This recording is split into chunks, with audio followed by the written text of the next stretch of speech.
Hi, I really want to encourage you guys to do more movies. I think y'all are great on the screen, we miss it. And believe me, if you guys produce the movies, we will buy them. Can I get a commitment for you now to buy 7 million DVDs? And I will put it into production this afternoon. Each or total? No, each. No, I'll tell you what, total. I feel a petition online coming on.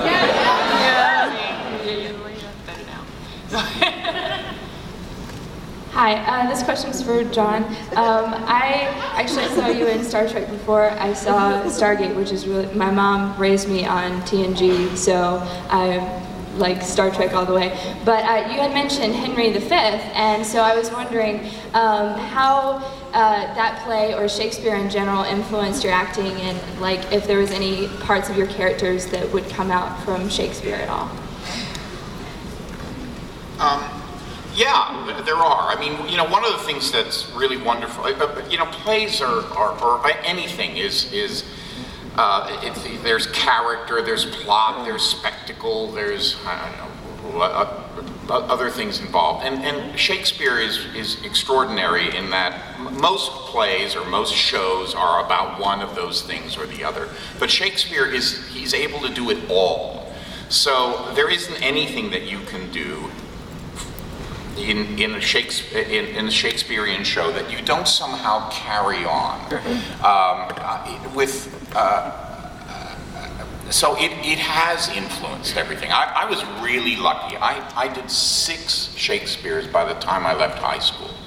And then I went to Stratford and I did a lot of work there. And then Seattle and continued on. I don't do it very much anymore because it's just, that's sort of a young man's business in this country. But it certainly influenced everything. And the sonnets I read all the time because I love them.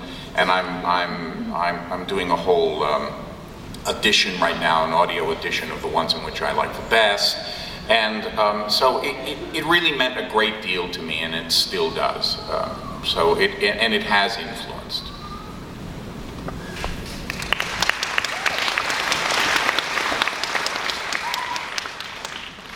I think my question's for Martin and Chris. One of my favorite episodes is when Chris and Richard Dean Anderson keep repeating the day over and over again. And my favorite scene is when you're in your +4s and you hit the golf shots through the Stargate. Longest shots ever. So who came up with the scene? That's what I want to know. I don't know if you've heard, but the crew, and especially the writer's room, is made up of fanatical golfers. I mean, truly. And I'm sure that's something that Brad and Rob came up with. Yeah, I think it was Joe and Paul's script. I believe that was a shared consensus that what would you do on your day off? You know, because they'd take a couple of cycles off every now and again, which was great. I am a terrible golfer, and so I had to buy a golden tee machine for the writer's room, which is a video game golf game, and I beat them pretty good. So no, I don't know. I'm not quite sure. Let me see if they're picking up their phones. And just for the record, that was my real shot. Rick's was CGI'd through the game.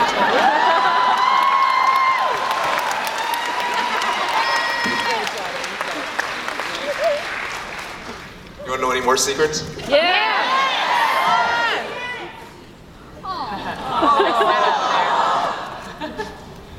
I know that reading has been touched on a couple times. I teach, and a lot of my students don't like reading, and some of them want to be actors. I was wanting to ask the actors and Mr. Gero,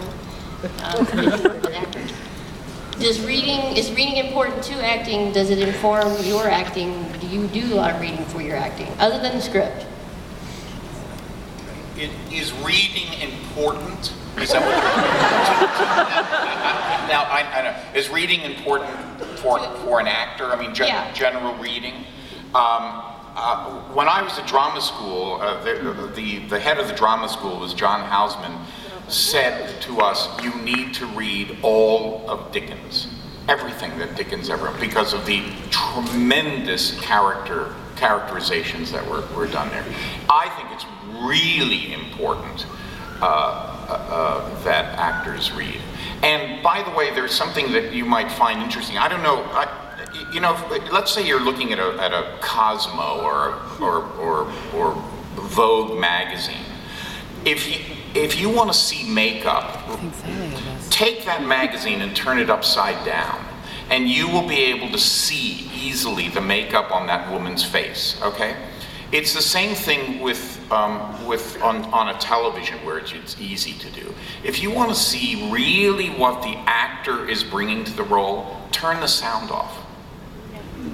And you will see there's a subcurrent in there. There's sort of the winks and the nods, the way the attack is. That is what we always use. For actors, the words are the last thing, or the tip of the iceberg. There's all this stuff underneath, okay, and then you have to speak. But if you turn the sound off, you'll get all that stuff underneath. And that's what you are responding to when you see these people now. You're going, oh, I really love what you're like. Well, it's not just what they say. It's the way they say it and how they bring themselves to it. And that's the thing that's also very interesting to watch. Well, guys, I've just been told that we are out of time for this panel. We have 3 or 4 more left for the weekend, I promise. Check your schedule. I want to thank all of you for coming, and I'd like to thank all of you for coming. And thanks so much, guys.